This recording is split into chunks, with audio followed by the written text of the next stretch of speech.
Јас се придружувам кон констатациите на колегите дека наистина оваа година станува збор за извештај кој што е многу подобар и квалитативно и квантитативно, и ве охрабрувам да продолжите во истиот стил во следните години, бидејќи наистина важно е за извештаите кои што доаѓаат од институциите до собранието да бидат концизни, да бидат прецизни, да ги имаме точните податоци кои што ни требаат за да завземеме став. Јас имам позитивно изненадено тоа што имате решено некаде околу 6400 предмети, и тоа е добро. Имам едно прашање и една дилема која сакам да отворам и јавно со колегите и ваше мислење како директор на второстепената комисија. Прво, сум многу изненаден поради превземенијата иницијатива кон другите органи кои што имате со цел заштита на правата на граѓаните согласно устав, согласно закон и пред се она кое што и мене ме интересира е јавниот интерес. Например, на страна 17 имате иницијативи до органи кои вршат надзор и верите Државната комисија за прв пат по основањето започна со поднесување на иницијативи до органите кои вршат надзор врз работата на првостепените органи во случај на повреди на законските одредби со кои нема надлежност да постапува, се со цел ефикасна и ефективна правна заштита и физичките и правните лица заштитени од интерес. И тука за 2025 година наведувате дека имате поднесено 2 иницијативи до актуелни градоначалници на општини за непостапување на овластени градежни инспектори во рамки на општините.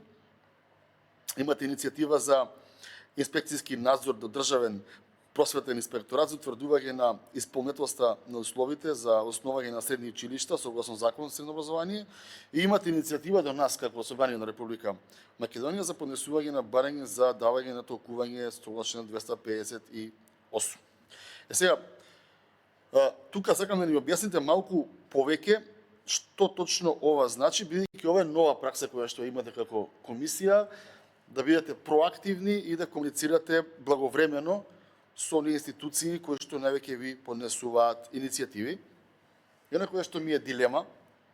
сакам да го отворам, а го загатна и колегата Милошевски и колегата Мариша Станковиќ, а тоа е следното. Јас тоа сум го зборувал и кога не бевте вие председател, кога имаше друг состав комисијата, но она кое што загрижува е тоа дека имаме, и вие тоа констатирате дека во извештајот, тоа дека имаме многу институции кои што донесуваат определени одлуки, потоа на крајот на денот тие одлуки одат кај вас, па тие ги враќаат, па некој тужи, и оваа држава и овие граѓани губат милиони евра севкупно. Кој што кажа колега Станковиќ, може би 2 милијарди се по основ на судски трошоци, но кога ги видите вие исплатите на луѓето за оштета, камата на тоа, па камата на камата, едноставно тоа се многу пари од буџетот. Тука сме разговарали дека само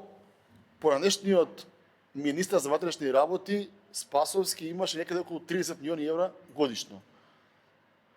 пресудени пари на луѓе кои што се вратени во МВР, а тој ги бркал преходно од работа. Јас тоа го констатирав дека личниот хир да не ги гледа луѓето околу него, нас не чинеше 30 милиони. И сега што никој не превзема за тоа од обвинителство подопрен гласа, тоа се веќе официјални податоци. Ме интересира како вие како ново раководство предлагате до нас како собрание, дали треба да промениме законска регулатива, дали вие можете сами тоа со интерен акт да го направите, како да дојдеме да не се исплаќаат овие средства. И, например, ако министерот